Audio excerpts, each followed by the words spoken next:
At the outset, I'd like to thank the Kerala chapter, the Indian Association of PMR, for inviting me for the monthly academic program.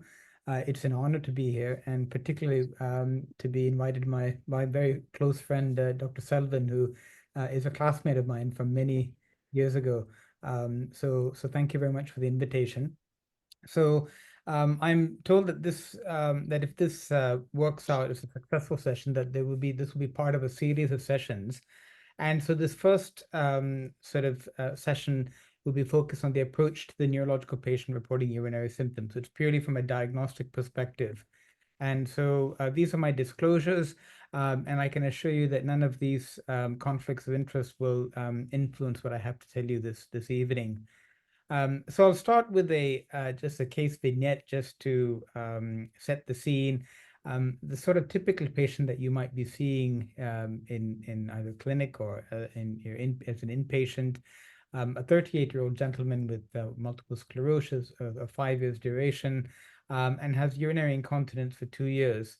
So the answer to this is obvious, but just to ponder about what you would like to do and what is actually happening in practice.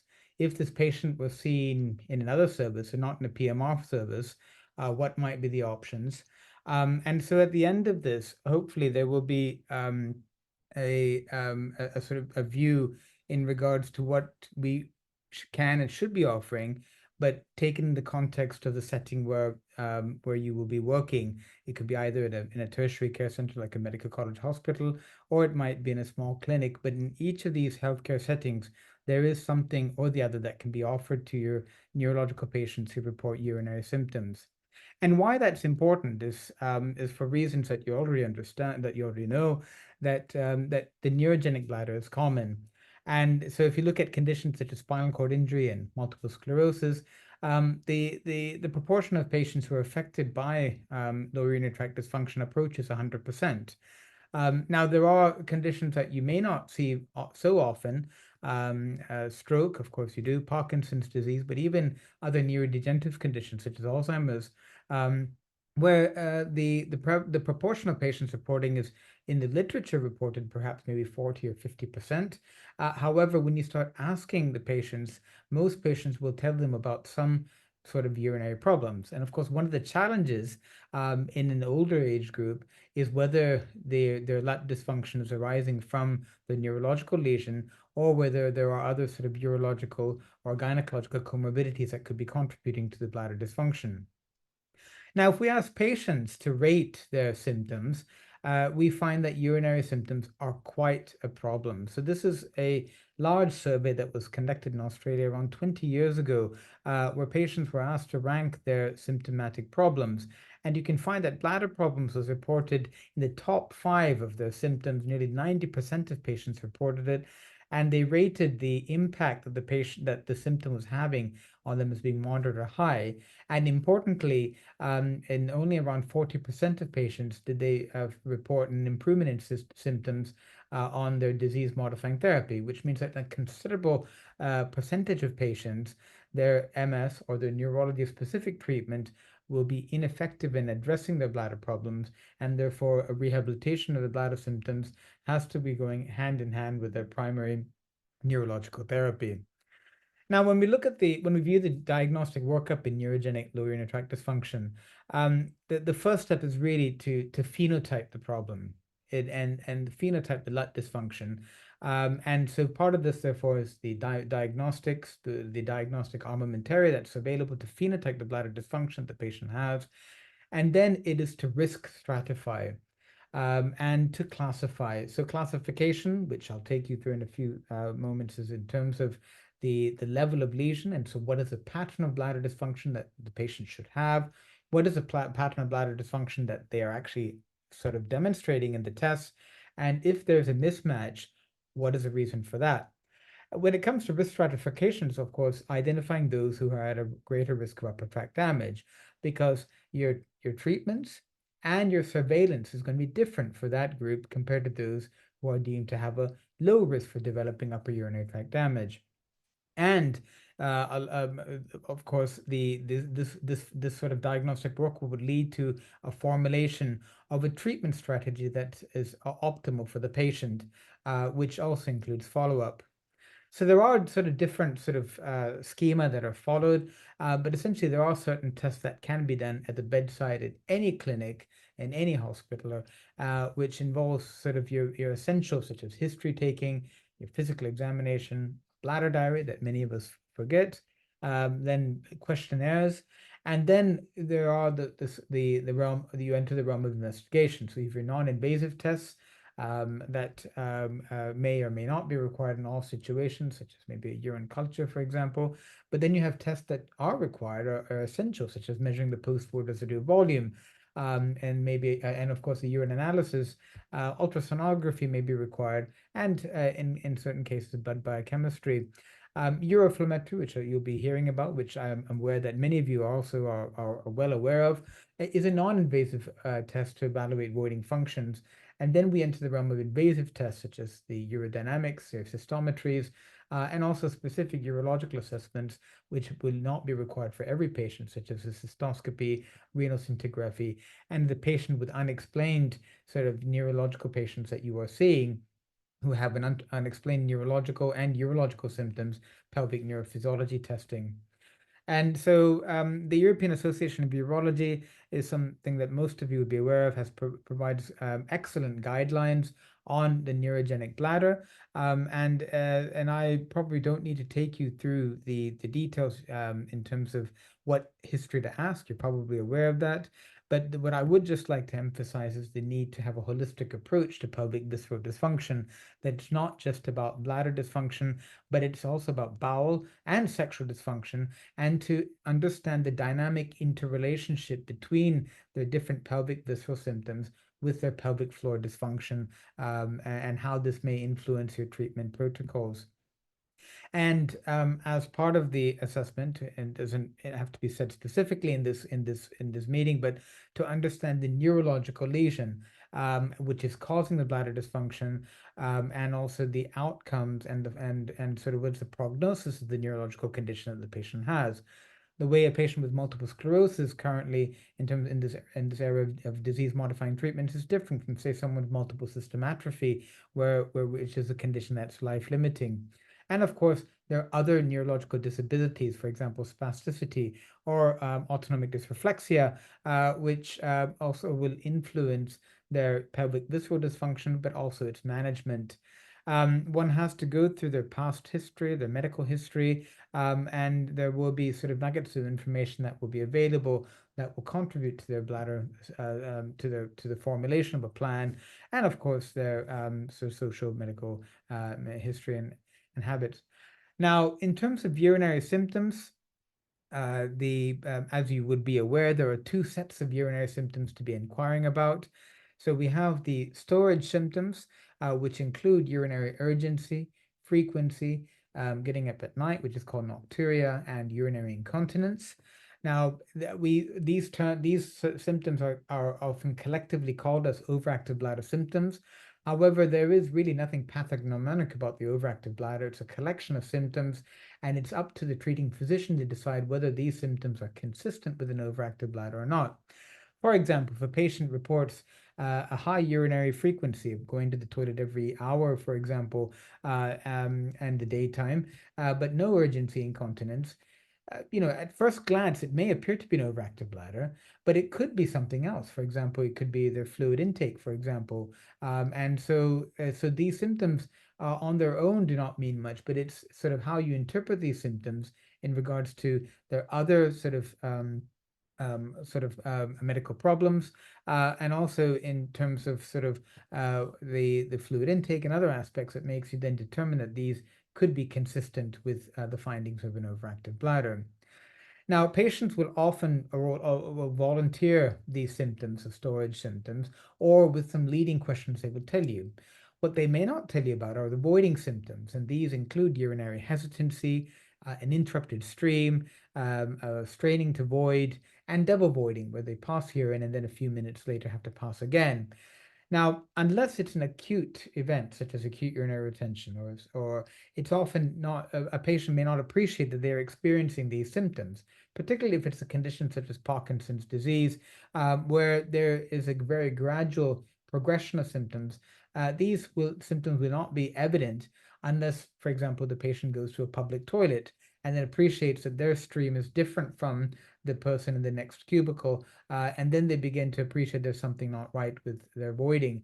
And this is why it's all the more important that part of your bedside assessment, the bladder scan or the post-void residual volume, is measured, um, because that will then reveal if there is a degree of voiding dysfunction that may be missed from the history. Now, urinary incontinence itself is a very generic term, as you would be aware.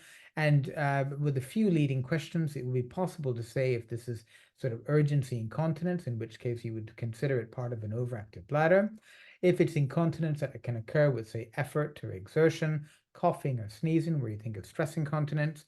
If it's sort of incontinence occurring only with a change in posture, so if they're standing up, in which case you think if it's an incontinence that could be related to an open bladder neck, which particularly in women is something that can be seen even in the absence of leakage with effort and exertion, or it could be a continuous dribbling incontinence, which can occur if there's an overflow incontinence where there's a high post-void residual volume that is yet to be sort of discovered.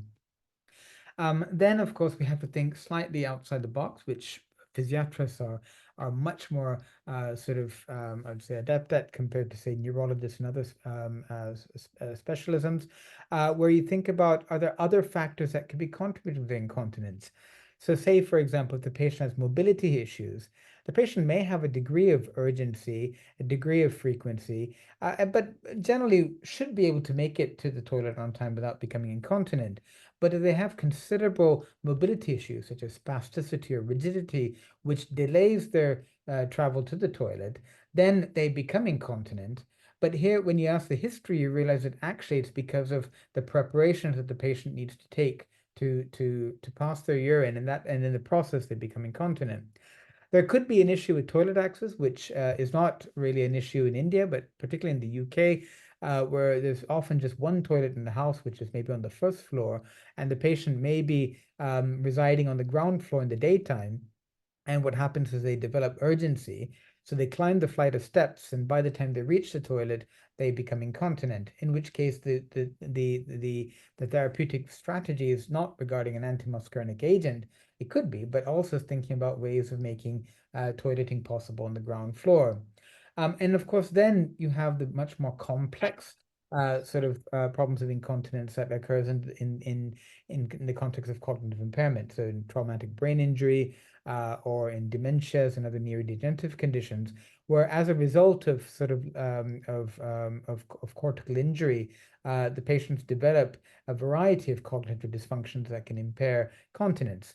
So, for example, the patient may have parietal lobe involvement and develop sort of visual spatial disorientation, so that they experience urinary urge, but then become confused where the toilet is, and then become incontinent in the process. Because of aphasia or because of memory problems, they may not be able to communicate, or but they might not be able to remember what to do when they experience urgency, and thereby become incontinent. Now, in some patients with frontal lobe injury, and I see this in patients more often with, say, with frontotemporal dementias, but you may be seeing it in context of patients with traumatic brain injury, the patients can develop quite complex behavioral patterns.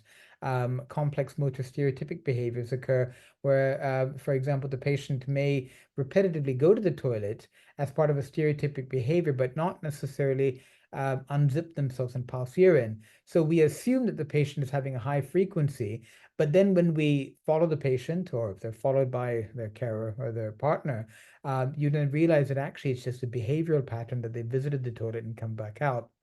There can be an apraxia, which affects the patient's ability to unzip themselves when they are experiencing urgency and thereby becoming incontinent, in which case it's then a conversation about the type of clothing they should be using, which facilitates them to be ready to pass urine when they are needing to pee.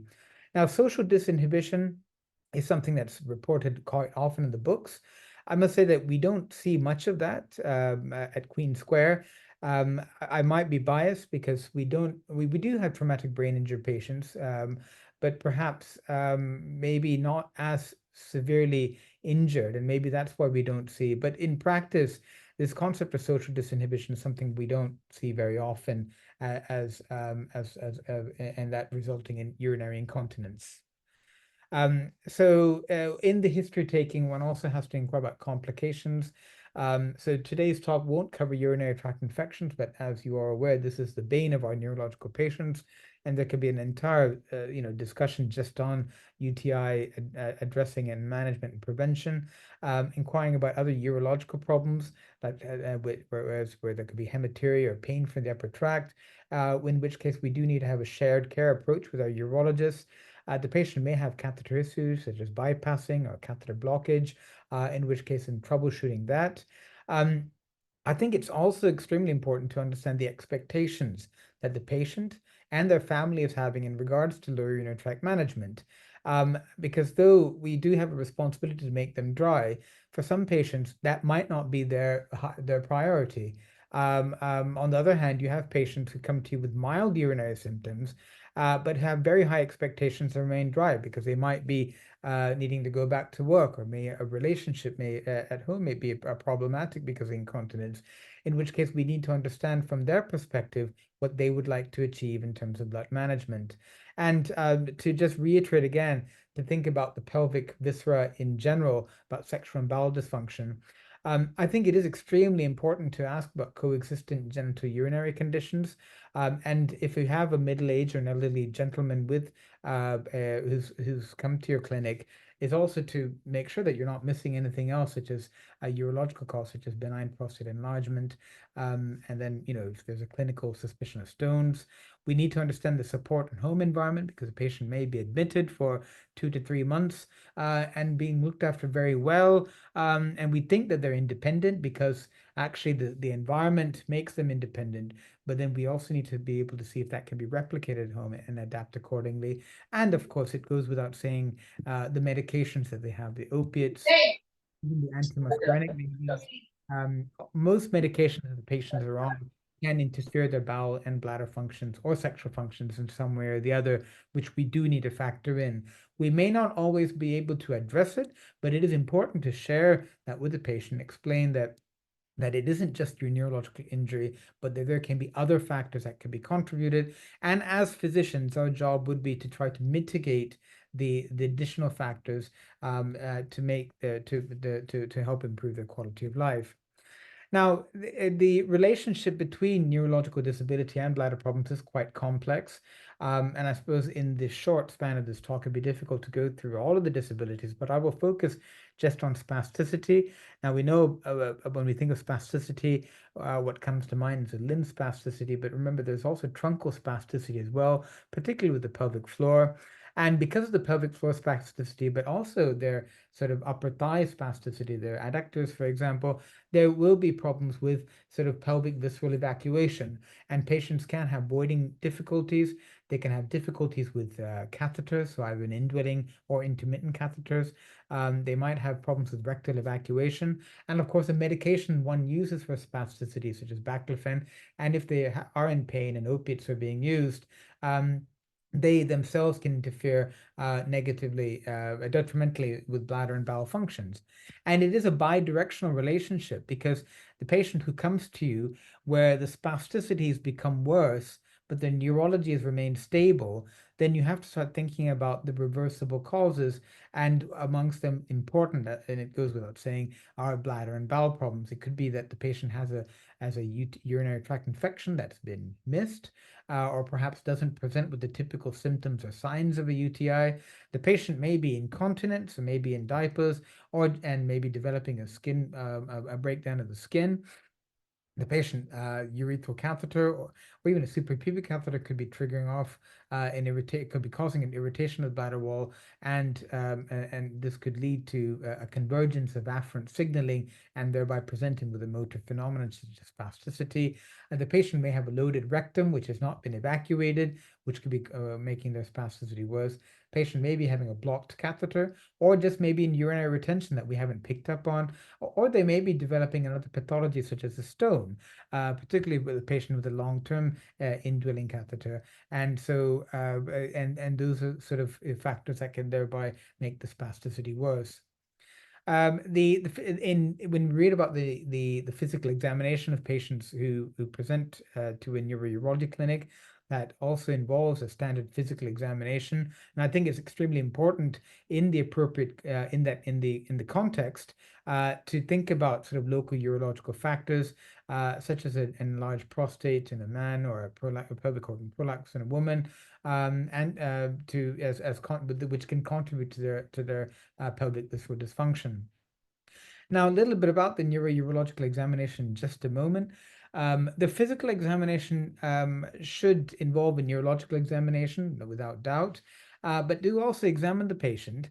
I mean, this sort of patient may not present to a PMR department unless they are complaining of a small foot size compared to the other, in which case they might be coming to for maybe an orthosis. But these are sort of the patients that present to us. And so this is a patient in his mid-20s who just presented with urgency incontinence for 5 years duration. No apparent cause, was referred by the urologist just for a second opinion. Are we missing anything neurological? And I'm sure by now you would have picked up on the findings that this patient's the calf muscle, the right calf, is generally is definitely is smaller than the left, and you can see that there is wasting of the small muscles of the feet. There's hammering of the toes, and the patient has a scoliosis.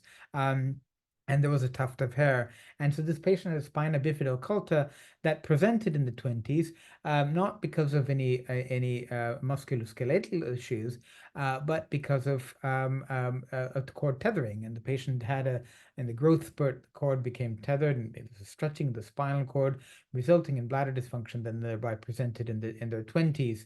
And so they were then sort of diagnosed, of course, and then it was then a discussion about management of their bladder. And so and you would be familiar with neurological examinations, and I'll skip that. And and no doubt sort of familiar with ISCOS and the Asia scoring system. But what I would just like to add as a neurologist is that your examination doesn't have to start when the patient is on the bed at the bedside examining, but it could be the moment the patient walks in to your outpatients. And just a few observations, will make you probably provide you the most information in regards to practical management. So you can observe how the patient enters the room, and it immediately give you an idea about their vision functions, their cognition, their gait, and their motor functions. When you shake their hand, it tells you about their hand grip. So there any tremulousness, it could be a tremor, part of an extrapyramidal disorder.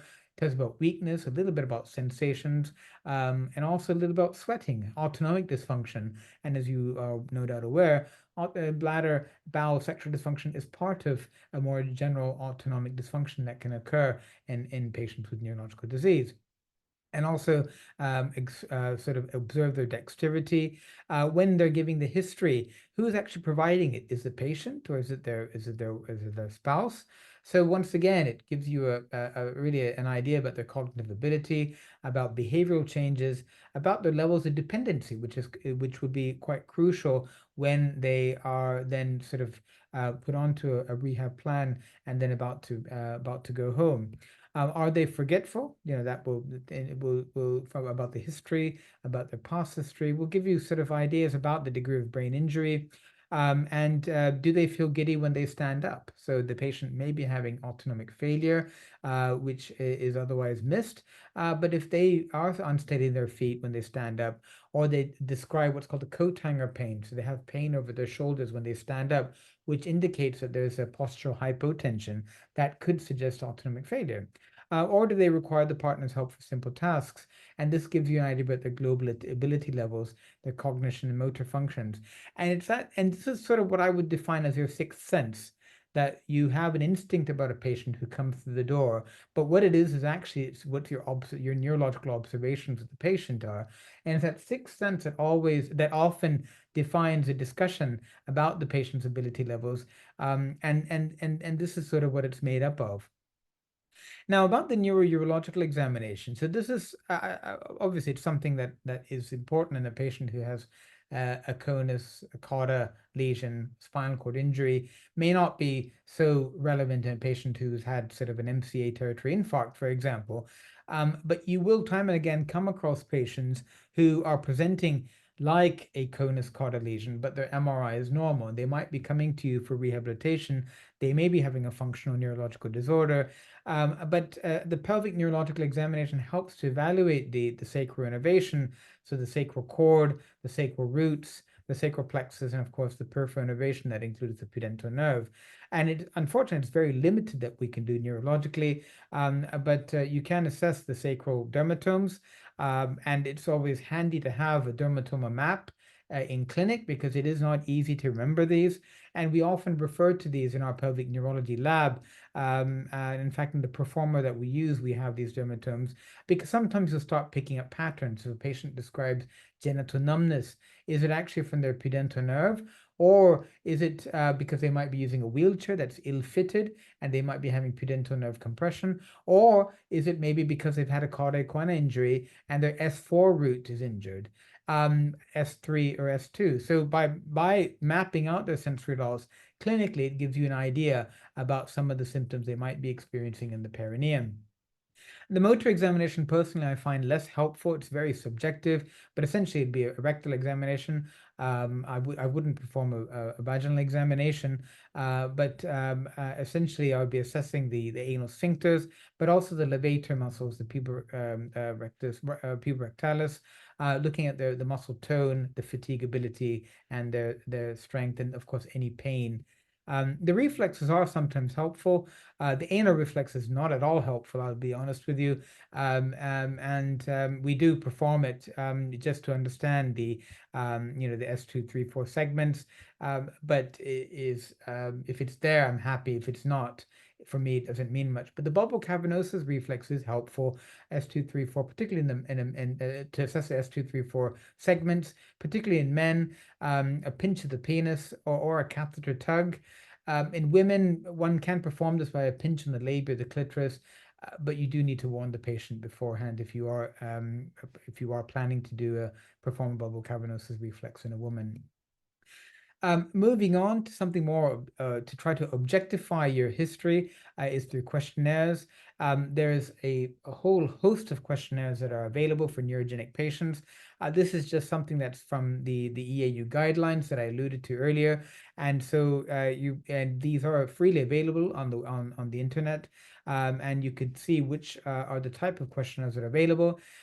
In practice, I find something that's very helpful is the International Consultation on Incontinence, the ICIQ, set of questionnaires. And so these are sort of different modules which you can attach one to the other. So you have an ICIQ OAB one, which is specific for the overactive bladder. There's one for the underactive bladder, one on actually neurogenic bowel that's come up. And so there are different modules which are appropriate for specific patient groups. And so if they score on one questionnaire, you can actually relate that to another of the questionnaires in the series. Actually, in practice, what we use in our department is the urinary symptom profile. What I like about the USP is one is that it's unisex, so you don't have a male and a female separate, which is sometimes useful in clinical studies. Um, but also that I have a separate validated subscore. So I have a low stream score that sort of quantifies avoiding difficulties in 3 questions. I have a stress urinary incontinence score, and then I have an overactive bladder score. And so it's just visually easy to follow these patients. And then you can follow up with the scores when the patients are started on treatment. Now, we are moving away from sort of what's sort of healthcare professional initiated questionnaires to patient questionnaires. So these are what you're seeing now are a number of questionnaires that are actually developed for patients to use. And the reason being is that there's this massive gap between what we as physicians and surgeons offer and actually what the patients are having. And so when you are sitting in a PMR department or I'm sitting in a Uro-Neurology department, we're only seeing just the tip of the iceberg of patients with the neurogenic bladder. The majority of patients are being missed. And there are studies after study that have evaluated this. And so what we're trying to do is reach out to patients directly using sort of social media and other sort of ways to get to them. This is one such questionnaire that we've just developed, and it's just been published a few months ago. It's called an MS bladder check tool. And as you can see, there's 9 questions, extremely easy for a patient to read and understand. And essentially at the bottom, what you say is that if you're experiencing these, you need to talk to your doctor or nurse about this. And so this therefore becomes very much a patient-initiated focus, but it's once again to try to help to address this gap between what we are offering and the larger burden of bladder dysfunction that our neurological patients have, but which are currently being with needs that are unmet. So we now move on to diagnostics. So you can have a read of this question: which of the following is not a first-line investigation for evaluating urinary incontinence in neurological patients? And I'm pretty sure that most of you will answer B in this one. So we now, we move into, so what are the sort of assessments that one could offer? There are different algorithms and available, and I'm sorry I've not put anything from the Indian context, but this is from the International Consultation on Incontinence, which is actually quite, though it's a very busy algorithm, it's actually quite useful. It starts with the history and the level of the lesion, moving on to the clinical assessment that needs to be performed, and you have a presumed diagnosis, and then if the patient fail sort of their first-line management, they move on to specialist management, and that's sort of where sort of invasive urodynamics is required, particularly in the patients that you wouldn't necessarily need to offer as a first-line assessment. But a bladder diary is an extension of history taking, and I'm unable to see by a show of hands how many of you are familiar with the bladder diary. I will assume that you all are familiar with the bladder diary, but essentially we need to have some important information about when they are going to bed at night, when they wake up in the morning, and marking when they pee and what volumes, and then with another measuring jar, what they drink and when. And so this provides you a real-time assessment of the urinary symptoms, which may often be misrepresented in a short consultation that the patient has with us in clinic. So we have an idea about their fluid intake, and that of course opens up a discussion about what they are actually drinking. So if they are drinking 1.5 liters, is it water, is it coffee, tea, alcohol, fizzy drinks, which of course will lead into your formulation for the plan for the patient. We then mark their frequency in the day and the night, and we know what's happening in their day and what's happening in the night. We get a rough idea about their functional bladder capacity, but when they measure the volumes. So if we find that the volumes are quite low, like in this case, like 90, 120, the maximum is 200 ml, then we know that there is a functional bladder capacity that is reduced. Now, this, of course, will not, from the diary, you cannot conclude the cause for this. It could be because of detrusor overactivity. It could be from poor bladder compliance. It could be from a high PBR. So we don't know the reason why, but it'll actually give you an idea. And particularly when performing urodynamics, you would want to know what their average voided volume is when you plan the test. And of course, it provides a more accurate assessment of the number of leakage incontinent episodes that they experience. Now, this is an example of a bladder diary, and I think the writing is very small for you to read. It's a patient with Parkinson's disease and who is sort of 58 years old, and so this I can do the maths for you. Here, what we see there is the sum of all the intakes during the day. And so they came to 3.1 liters. So that immediately tells you that they're drinking more than what we generally advise, which is around 1.5 to 2 liters. Then we can calculate their daytime voided volumes, which is 1.4 liters. But then the nighttime voided volume is 1.3 liters. So something isn't right, because for this person who's 56 years old, you would expect them to be producing 1/3 of their urine output in the night and 2/3 in the daytime. And here there's certainly the percentage is more. And how you calculate that percentage is that you divide the nighttime voided volume by their 24-hour urine output and multiply that by 100, you get a percentage. So in a normal, for someone in this age group, would be 33%. Here, the patient is producing 47% of their entire urine output of the night. Now, this would have been missed completely from history, from urodynamics, from cystoscopy, from all those other investigations. So to pick up nocturnal polyuria, the only investigation possible is through a bladder diary, and that's why it's so important to evaluate for nocturnal polyuria. It's incredibly common, and it is the elephant in the room, because often we have conversations with patients and tell us nocturia, and we assume it's from an overactive bladder. But in a study that we ran, conducted several years ago, we found that in patients with Parkinson's disease, that nearly 78% of our cohort actually had nocturnal polyuria.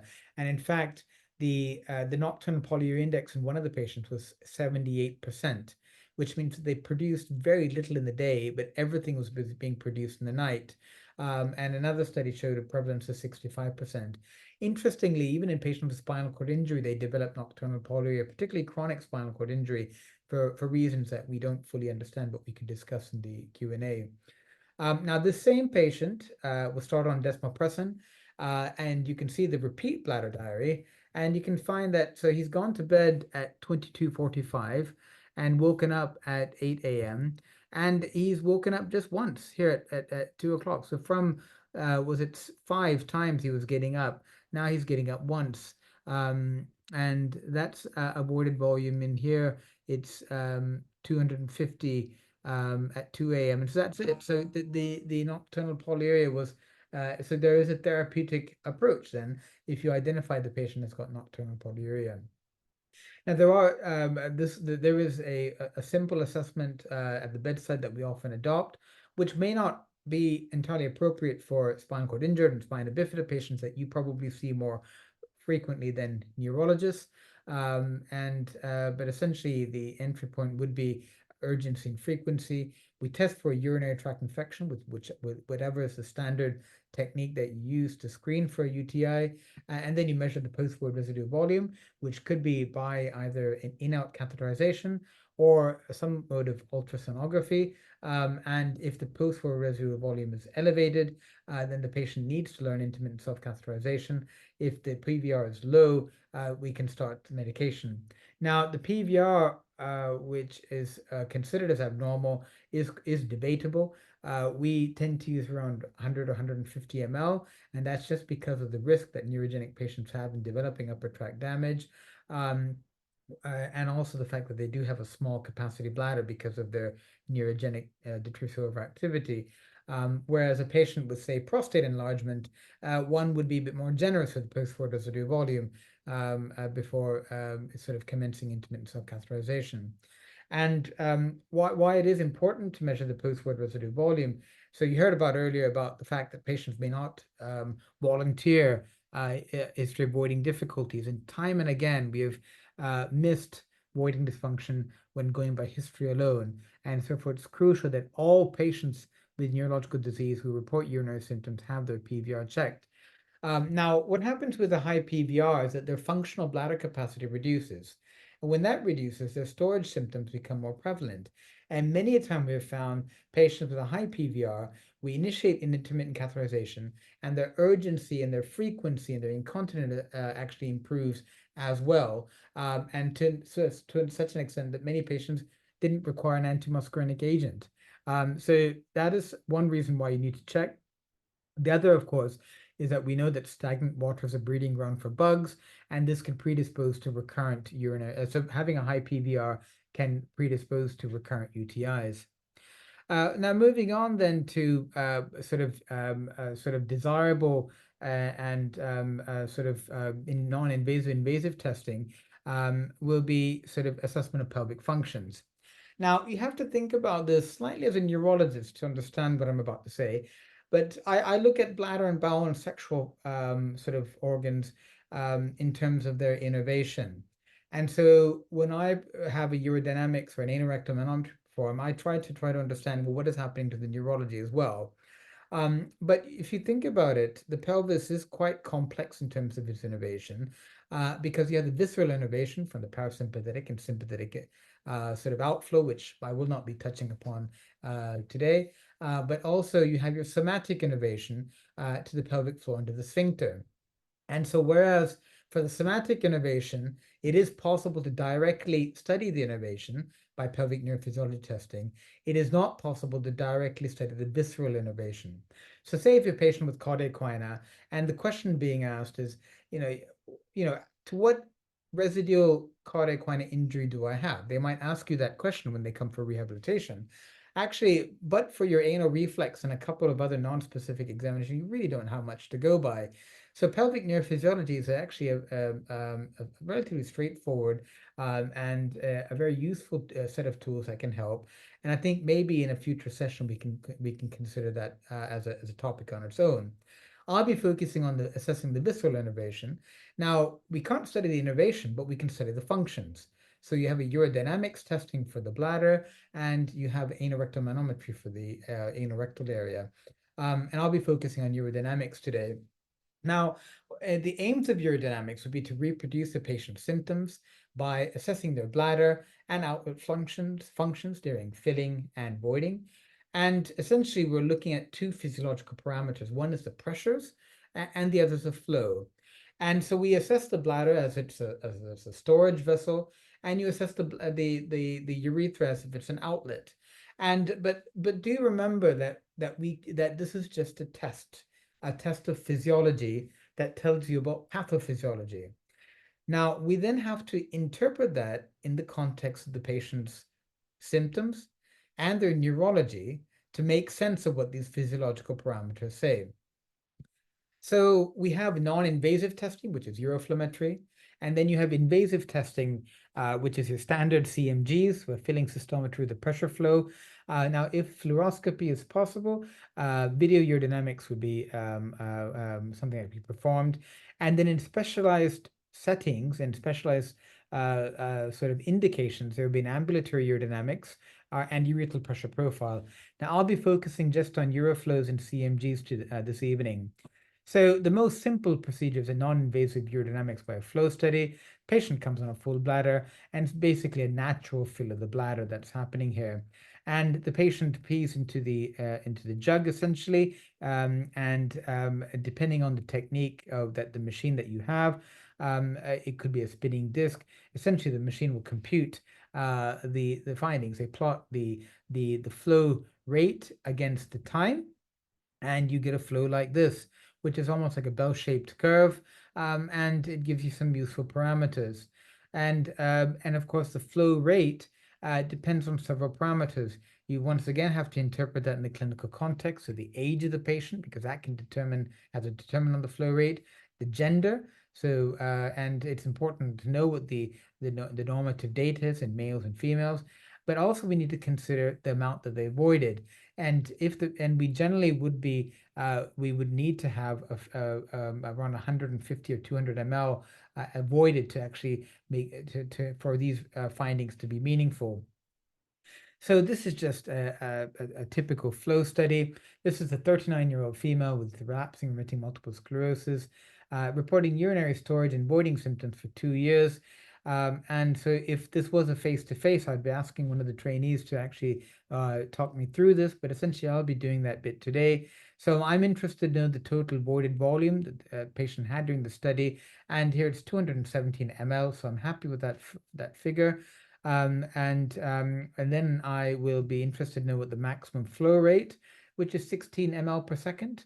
Now I also look at the shape of the curve, and it is a bell-shaped curve, and the maximum flow is in the first 30% of the trace, and generally within the first 5 seconds from the start. And there isn't sort of a criteria to say a cutoff. What is the length of a normal flow, because that depends on the voided volume and several other factors. And then after the procedure, we would need to measure the post-void residual volume. And how we would perform it would be a bladder scan, just performed then and there. This is just a patient has multiple cysts in the spine. These are called Tarlov cysts, or perineural cysts. which can present with quite significant bladder, bowel, sexual dysfunction because it affects the sacral roots and the sacral cord or the sacral roots. The patients have predominantly pelvic symptoms. Now, this lady presented with stress incontinence, which is a rather unusual presentation of a toilet cyst. So that one of the questions that you need to ask yourself is the stress incontinence actually related to the toilet cyst or not? Now, because toilet cysts affect the sacral roots, you would expect significant voiding dysfunction. What you see here, however, is a beautiful flow. Once again, here the patient has peed 341 ml, a maximum of 36.5 ml per second, and their PVR was only 22 ml and had a reasonably good flow, which you would pass off as near normal.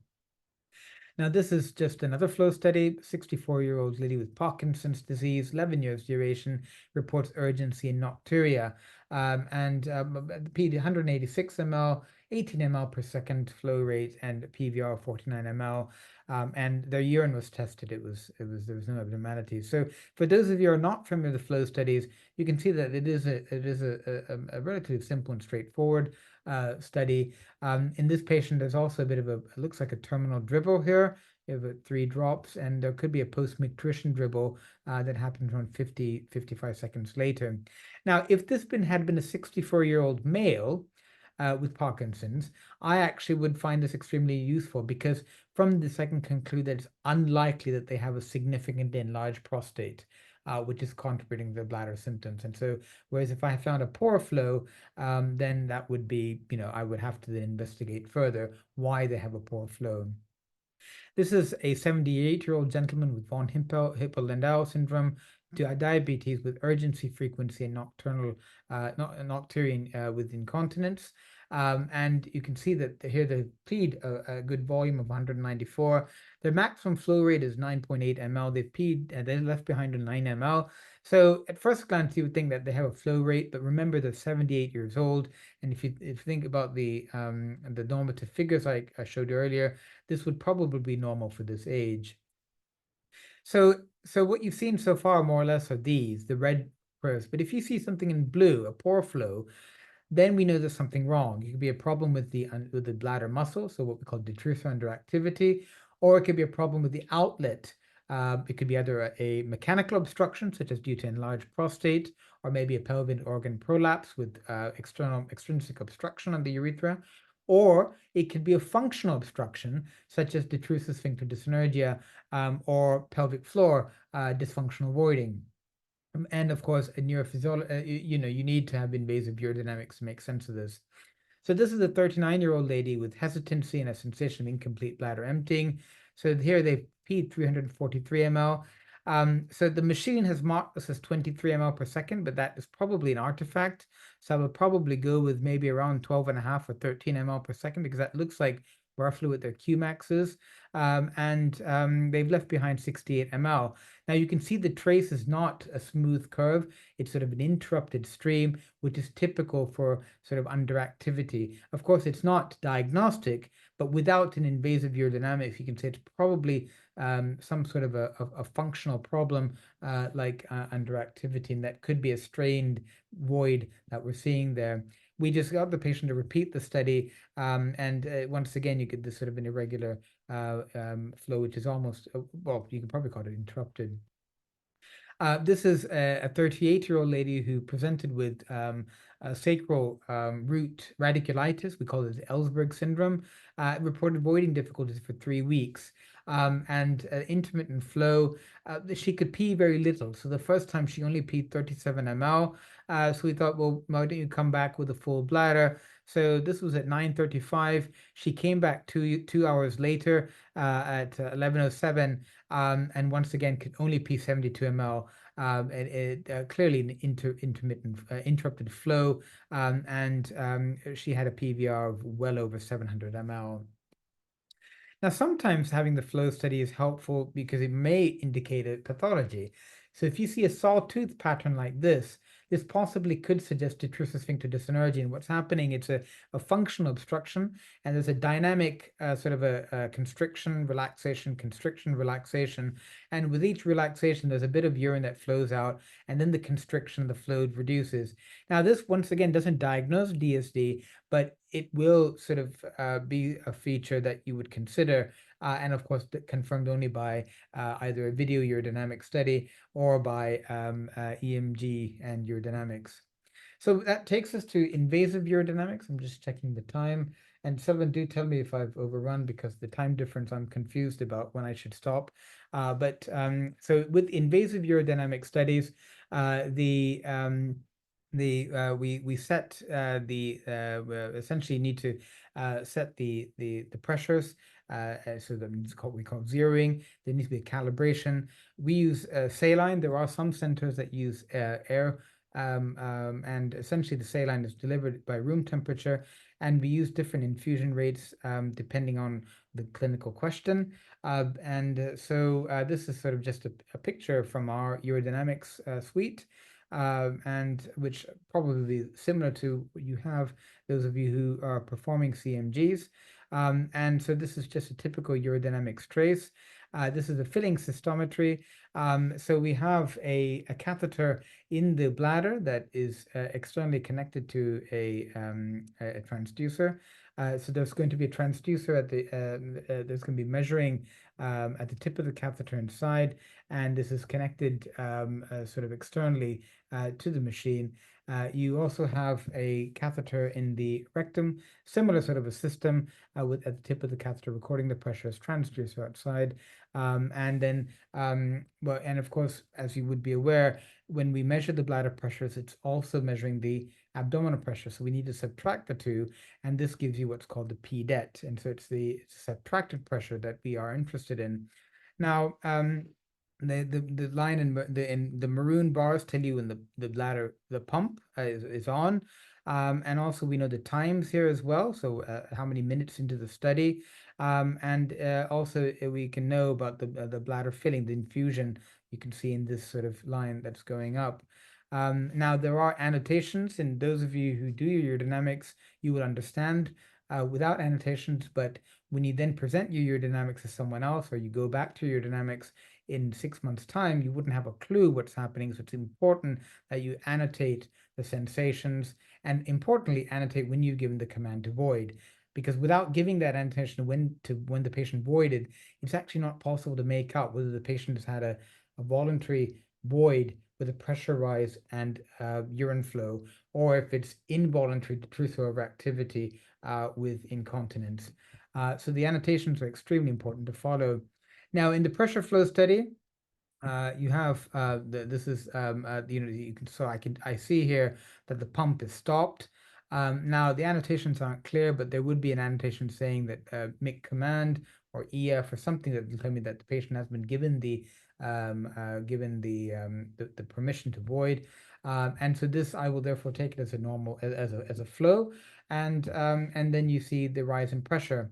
So what's happened here is that the study has started. You can see there's good subtraction, and the pressure is stable as the pump is filling the bladder, and the patient is asked to cough, and you can see there's once again good subtraction, and this has to be done throughout the study just to check that the catheter is in the right place, and the patient is having a conversation with the scientist. Here what's happening is the patient has stood up, and that's why you see these two pressures have gone up, and another cough after they've stood up here, and it's about this time that the patient has been given a command to void, and then you see the rise in pressure that you see in the PVES but not in the P-abd, so that we know that this is arising from the bladder, and so this is actually a voluntary detrusor pressure that's been generated. So what happens in disease? So here, once again, this is the catheter in the bladder. That's the catheter in the rectum. So you have the pressure recordings, the PVES and the P-abd, and the subtracted pressure, the P-det. Now what's happening here is that so I don't have the pump on, I don't have the infusions, but to show you, but essentially initially the bladder is stable, the pressure is stable, and then I can see that there's a rise in the PVES, but not in the P-abd. So I know this is arising from the bladder. So this pressure this is actually occurring along with these annotations. You can see strong desire, urgency. So for me, I know that this is an involuntary rise in pressure, and this is detrusor overactivity, which is a correlate to urinary urgency. And so we know that this is now basically it's incontinence, urinary incontinence. So there's a couple of more traces to share. This is a 43-year-old lady with secondary progressive MS, urgency in frequency incontinence, actually doing well with regular botulinum toxin injections that she's receiving every sort of 7 to 9 months, but she doesn't wish to continue with the Botox injections. She's getting urinary tract infections when she has to catheterize. So we have to risk assess this patient. I don't have her EDSS, but she was in a wheelchair. And so in that conversation about what next, we need to know what is her risk in terms of upper tracts. So this is her urodynamic trace. And so once again, just to get you familiar with, so this is the P-abt, so that's the here, this is the P-vest, this is the P-det. But you can see the pump is switched on, this is the infusion. So at around sort of 70 ml, you can see that there's these pressure rises that we're seeing. It's not there in the P-abt, it's in the P-vest. So these is actually low volume detrusor overactivity that's starting at 70 ml. The scientists have stopped the pump and the pressure has come down. They've started the pump again.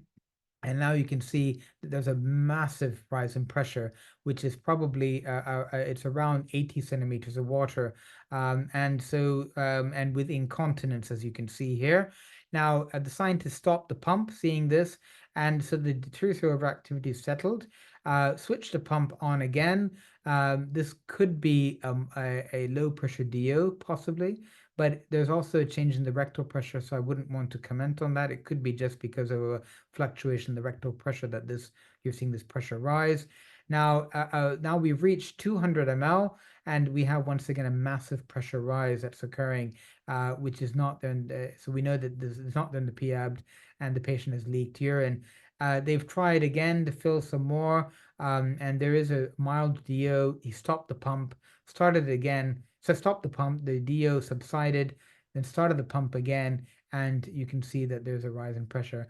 I hope I'm that you're following. If not, please unmute yourself and tell me. I understood that most of you are familiar with CMGs, and that's why I've gone pretty quickly through this.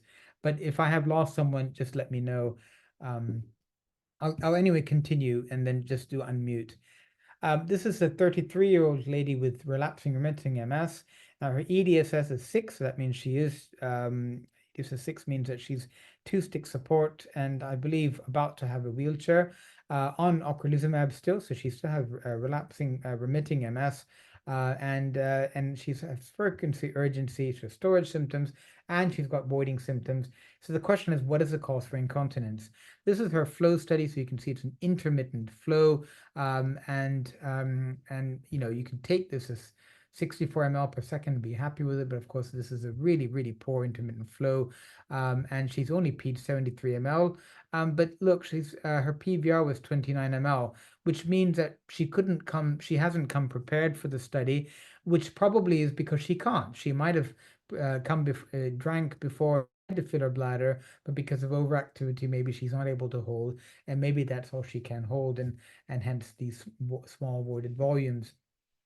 Now this is her urodynamics. So this is her P-abt, this is her P-vest, subtracted pressure, that's the P-det, that's her infusion, and this is the pump. So the pump is switched on, and there is some rise in the P-vest, P-abt. So, but it's probably something abdominal, because it is completely sort of subtracted out. And then so the infusion, they did stop the study at this point though, and then restarted the pump. And then the fitting occurs.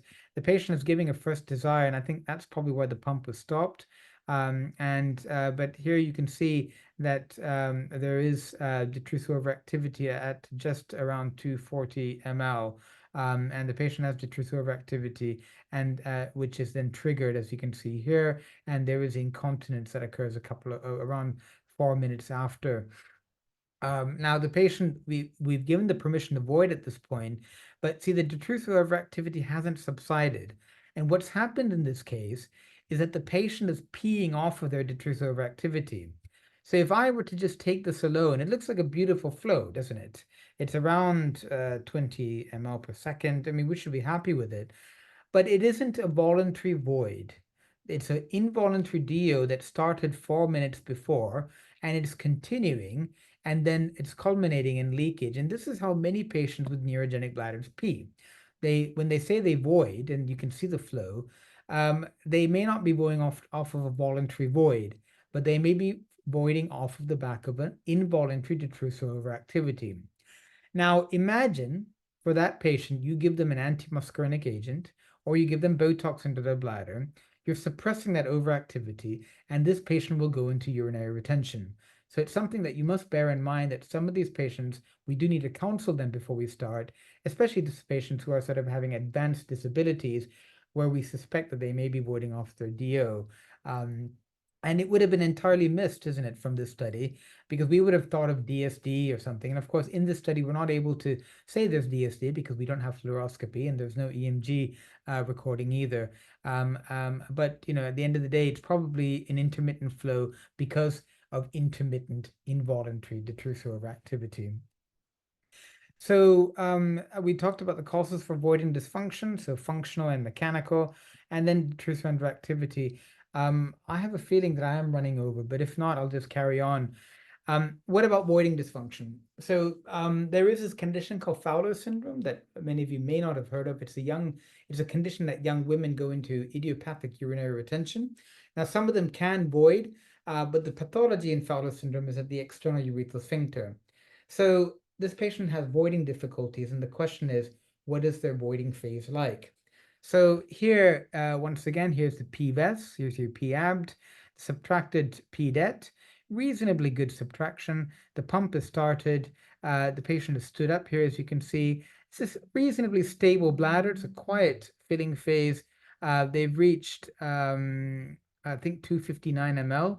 And I think in this case, it was bladder pain. That was the reason why they stopped the filling. And the patient has been given the command to pee. What you can see here is that these pressure rises starting after that command. So I know it's a voluntary void. And now what you're seeing is that there's a rise in the pressure, PVES and PDET, but not the PAB. So I know this is not abdominal, it's coming from the bladder, but it's an extremely high pressure. So it's probably around 80 centimeters of water.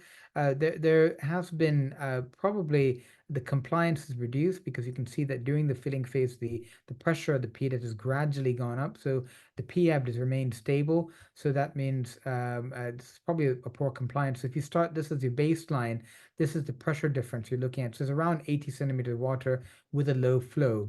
So high pressure, low flow void. This is suggestive of an outlet obstruction. Now, once again, this does not tell you if this outlet obstruction is functional or mechanical. It just tells you that outflow obstruction. Then you need to now correlate clinically. Now, this patient has had a cystoscopy. There was no stricture, and I had performed an EMG for her, and the urethral sphincter EMG was abnormal, so I knew it was likely to be Fowler syndrome. So we concluded that this high pressure, low flow, obstructed voiding pattern was due to a primary disorder of urethral sphincter relaxation. Another patient, so 72-year-old lady with secondary progressive MS. And you can read the symptoms of spore storage and poor voiding. And so what is the cause of storage symptoms? What is the cause for voiding difficulties? This is their flow. It's an intermittent flow, as you can see, and the maximum flow is probably around, the Qmax is around 10 ml per second, and the flow has gone on for around 1 minute and 40 seconds, as you can see, and the PVR was 237 ml. I'm not quite sure how much they voided, but as you can see, it wouldn't be a large voided volume. And this is their urodynamic study. So they have, the pump is on. You can see it's a relatively stable bladder. And then, the filling is actually, so what happened, we sort of compacted the filling phase. So the filling is around 400 ml, and there's no overactivity. The compliance seems to be reasonably okay. Now, we've given the command to void at around 401 ml, and as you can see, what's happening is that there's no pressure rise. There's hardly a flow initially, and the patient, as you can see, there's some abdominal straining, but not much really. The patient isn't sort of bearing down as you would expect. And it goes on for around 5 minutes. And the patient is straining to pee, and the line in the bladder has fallen out, as you can see the pee. And of course, that's the end of the study basically. But we did continue recording, and so the patient is able to then be void when the catheter came out, some few drops, but that's it. So in this case, there is voiding dysfunction, but it here is that there's detrusor underactivity that underpins avoiding dysfunction, in contrast to this patient where it was a high pressure, low flow from an outlet obstruction. So not all patients require invasive urodynamic testing. I mean, it is great to have urodynamics, and we could spend hours going through urodynamic traces because it really helps you about their urinary autonomic symptoms. But every urodynamics test comes with risks. There's a risk for urinary tract infections. It's uncomfortable for the patient, and so therefore there are certain situations where we know that we need to perform these tests. One is if they have a greater risk for upper tract damage, right? You do need to assess their pressures. We need to know their bladder compliance. And these are the sort of patients where ideally you'd like to have a video urodynamic study, but an MCU or a micturating cystourethography would tell you about if there's reflux. If their bladder symptoms are unclear.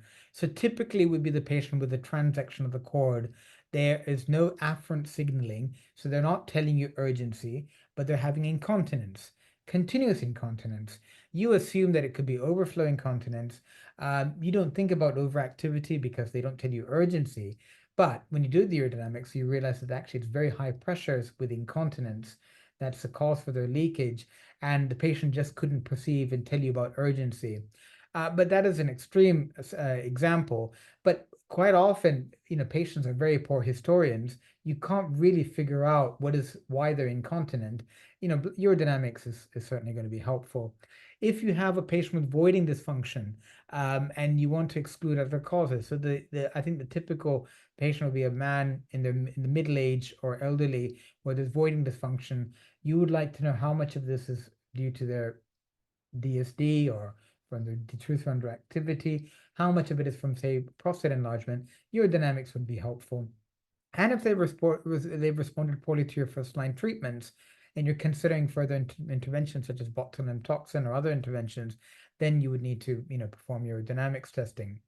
On the right hand side are maybe conditions that you may not be that applicable, because you generally will be referred patients with an established neurological disease, but time and again there will be patients with FNDs, for example, that you will functional neurological disorders, for example, that you will be seeing where the neurology hasn't been established, or patients who just present with maybe a limb weakness or something else where part of your assessment is diagnostics. And urodynamics can help the cause, understand the storage and voiding patterns, but also help you to localize a lesion as well. Now, just a word about upper tract changes. So, as you are no doubt aware, the commonest cause for death for spinal cord injury before World War I was renal failure, and the incidence of renal failure has plummeted since the introduction of intermittent self-catheterization, and of course many other factors such as greater awareness about urinary problems, antibiotics. So there have been, and of course education like this, but it is still something that we are concerned about. And we know that the percentage of patients with upper tract dilatation is quite high, so nearly a quarter of patients with spinal cord injury. And there's an epidemiological study that's been published that has shown that the risk for developing renal failure is 5 times that of the general population of patients with a traumatic paraplegia. Whereas with a neural tube defect, spina bifida, it's an 8-time risk for developing renal failure. Now, this is in contrast to other neurological conditions such as multiple sclerosis, where the risk of renal failure is quite low. And we don't quite understand why. What we think is in these progressive neurological conditions such as MS and Parkinson's disease, that there is time for the upper urinary tract to accommodate the changes that are occurring in the lower urinary tract, whereas in spinal cord injury, it's a sudden change that happens following the trauma. And for in spina bifida, the changes, of course, start in utero. And so by the time the child is born, there's already urinary tract problems. So they have a very long lead time. Um, but we don't fully understand why there's this striking differences in the renal in the upper tract risk in certain neurological conditions. So I think this is probably one of my last slides, but essentially the formulation in terms of localization is something that is quite useful to have. And so from a uro-neurology perspective, we evaluate and we try to phenotype the patients according to the level of localization. So a patient with suprapontine conditions such as stroke or Parkinson's disease, brain tumor, spinal or traumatic brain injury, or neurodegeneration of dementias. We find as a typical pattern of urinary storage symptoms, the post-word residual volume is low, so usually it's going to be less than 100 ml, and urodynamics will demonstrate detrusor overactivity. With a spinal cord lesion, such as infrapontine or suprasacral, typically spinal cord injury, it could be spinal cord tumors, multiple sclerosis, transverse myelitis. What we find is a mixed pattern of storage and voiding symptoms. The post-void residual volume is usually elevated, and patients will show evidence of detrusor overactivity and or detrusor underactivity with detrusor sphincter dyssynergia in the urodynamic study. Now, with sacral and infrasacral lesions, this can be affecting the conus, such as a tumor. It can be affecting the cauda equina, such as a disc prolapse, a cyst. I mentioned Tarloff cyst earlier. It can be a congenital anomaly, such as spina bifida, or the patient may have had something with the pelvic nerves, maybe injury to the pelvic nerves following a radical hysterectomy, a surgery to the pelvis, or they could be having a small fiber neuropathy, the commonest cause being diabetes, where they have a sacral infrasacral localization, where the typical pattern is that of predominantly voiding symptoms, post-word residual volume is elevated, and often you have an acontractile detrusor. Now, I will say that there are innumerable exceptions to this that you will come across in your clinical practice, but from a bedside perspective, when you're trying to phenotype the patient, this is actually useful to start from this, so you can work from left to right. And so you have a patient with a known neurological disease, you have an expected pattern of bladder symptoms and bladder dysfunction. And when you then discuss the patient and you realize that what the patient actually has does not mirror what you're seeing, then you have to think, have I missed something? Have I missed an additional level of neurological localization, which can happen, for example, with sort of like a degenerative spine, where the patient can have lumbocanal stenosis, but also cervical canal stenosis, for example. Or have I missed something urological, such as a middle-aged man with spinal cord injury, who, or so with Parkinson's, or with stroke, who has an enlarged prostate? Or you can read this from right to left, where the patient has symptoms and you don't have a diagnosis yet. And you, based on their phenotype of symptoms and dysfunction, you may be able to then localize the neurological lesion. So the next one is actually the last slide, because it is something that I would like to emphasize that rehab specialists are very good at, but not all specialties are, is the cared share approach. So we do need to seek help of our specialist colleagues. And so in which of these situations would you refer a patient to a urologist for further assessment of their lab symptoms? And I'm sure that you would all sort of indicate E here, but there are patients who you do need to involve your urologist. Now, the first point is spinal cord injury, advancing MS, spina bifida. That's just because of their greater risk for upper tract damage, which may not be applicable because as a PMR specialist, you are used to assessing that risk, in which case you don't necessarily need to include your functional urologist in that. Their symptoms are refractory to first-line treatment. What more can be offered, such as Botox? They may have recurrent UTIs, could be from a bladder stone. Do they need a cystoscopy? If they have suspicion of concomitant pathology, if there's hydronephrosis, there's renal impairment, if there's hematuria, if there's pain originating from the urinary tract, then there might be some additional urological pathology that's being missed. So in conclusion, the bedside assessment of urinary symptoms I think is core to the assessment of patients that come to you for neurorehabilitation. When we say the neurogenic bladder, One size certainly does not fit all.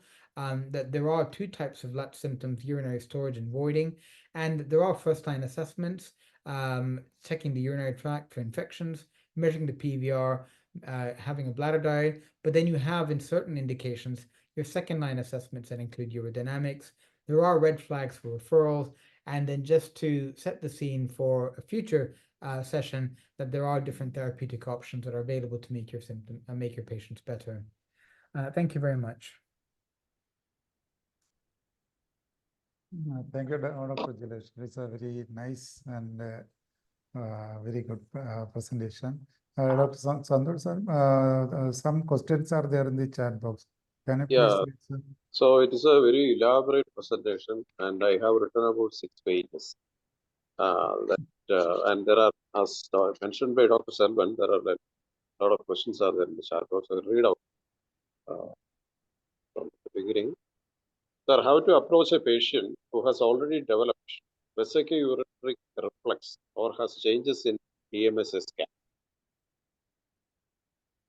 So so essentially the patient is about question is about patients with an upper tract already upper tract changes, and here it's once again it's related to their risk, and depending on their neurological diagnosis and their disability, it might be that if there is some reflux, the patient may just need to be followed up. However, if this patient is at high risk and your urodynamics demonstrates high pressures, poor compliance, then one has to be much more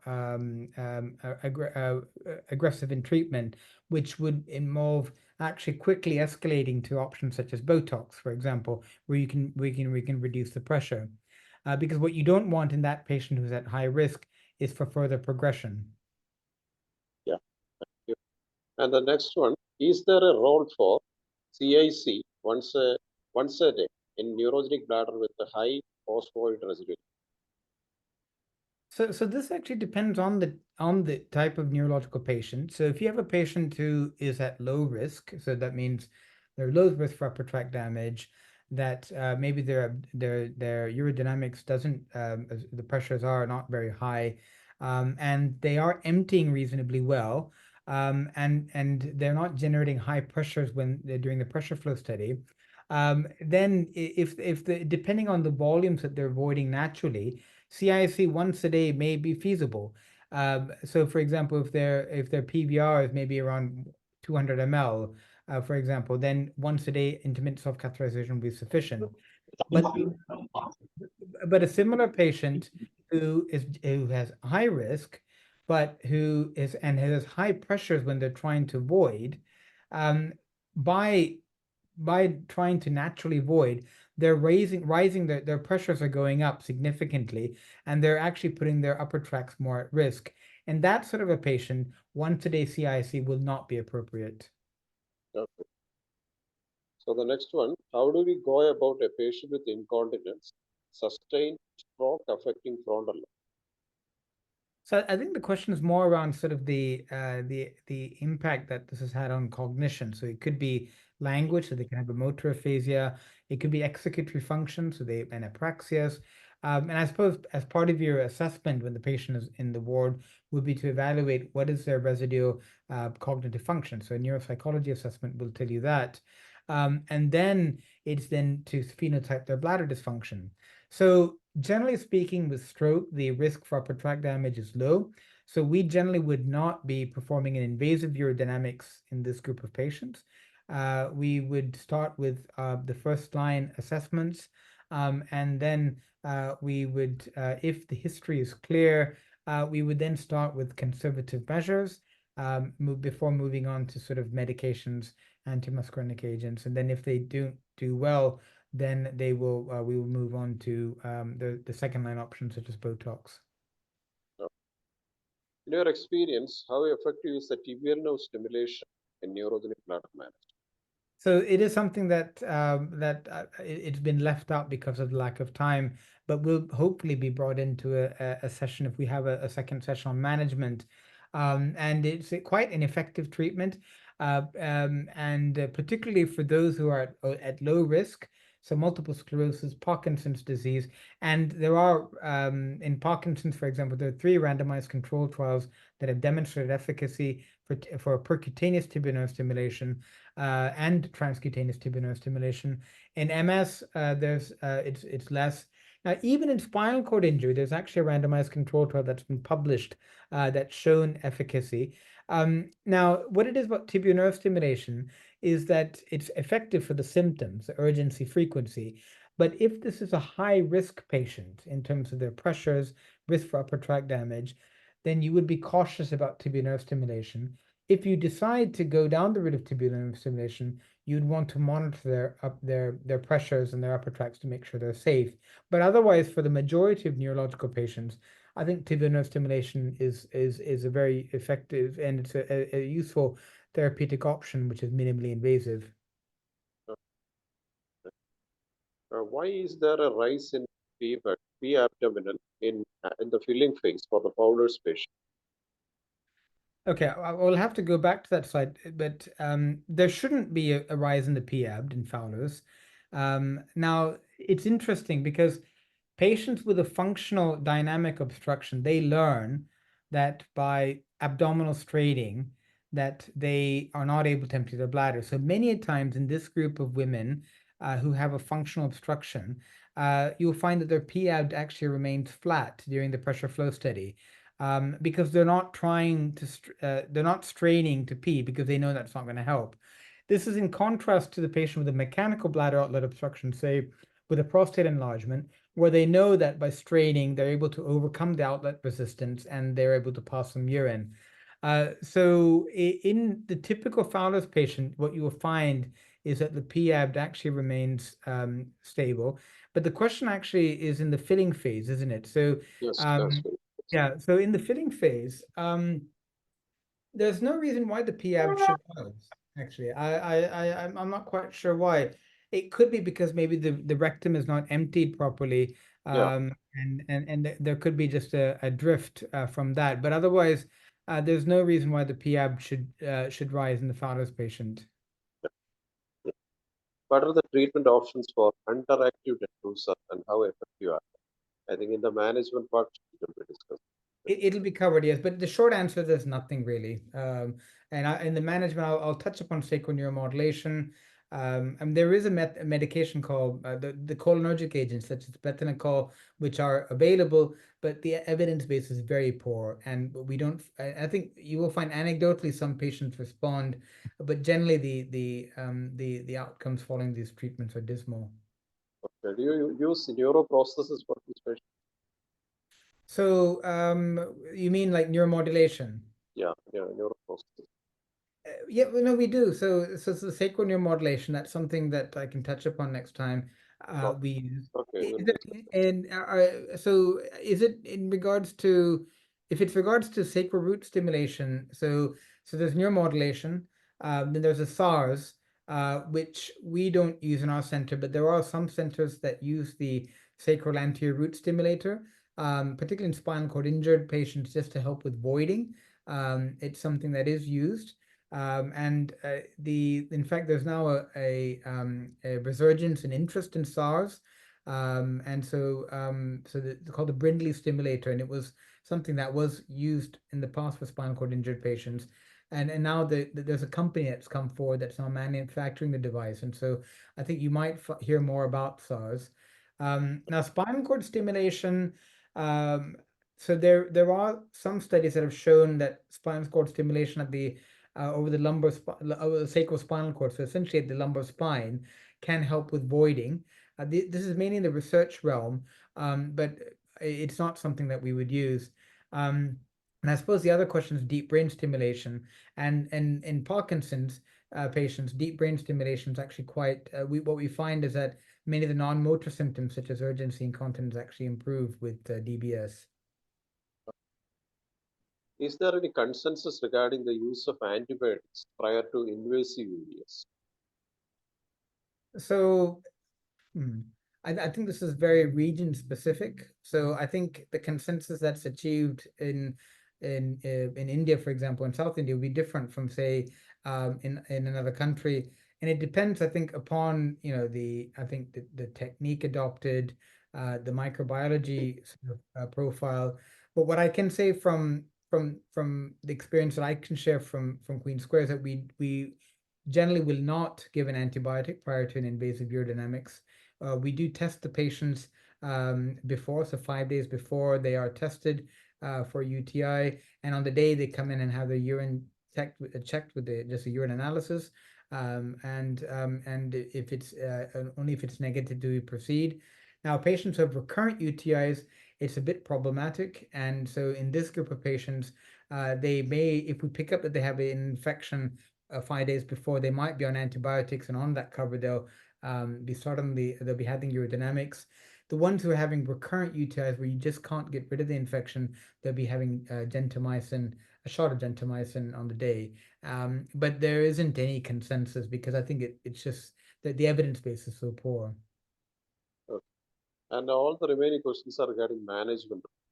Okay. I think that will be covered in the subsequent sessions. That's right. Yes. Yeah, that's your right. Yeah. Yeah. Oh, thank you very much for the elaborate presentation and your willingness to answer all questions. So I do express my gratitude for the Department of Rehabilitation. Thank you. Okay, I think we can have another section on treatment Yeah, in treatment and the management. coming month. It is a very wonderful talk and academic feast for us.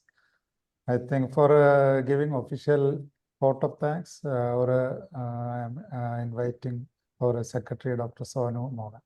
Sonu, please. Respected President Dr. Selvan, sir, Honorable President, IAPMR Chapter, and Dr. Jalesh Panicker, sir, and Dr. Sandosha Gonsa, our Chairman of Academic Committee. This was a third IAPMR chapter class on approach on neurological patient reporting urinary symptoms, which was very informative and useful for physiatrists, especially for the young ones. And on behalf of IAPMR Kerala chapter, I thank Dr. Jalesh Panicker for sharing his valuable time and knowledge in the field of Uro-Neurology. We are hoping to get more classes from him as a part of academic program from the IAPMR Kerala chapter. I thank our President, Dr. Selvan sir, for arranging and organizing this wonderful session. I thank all the senior faculties, members, and residents from all over the country for participating in this academic session and making it a grand success. Thank you all again. Jai Hind, Jai IAPMR, and good night to all. Thank you very much. Okay. Thank you. Okay. Thank you. See you soon. Okay. Thank you. Bye. Okay. Bye. Sir. Thank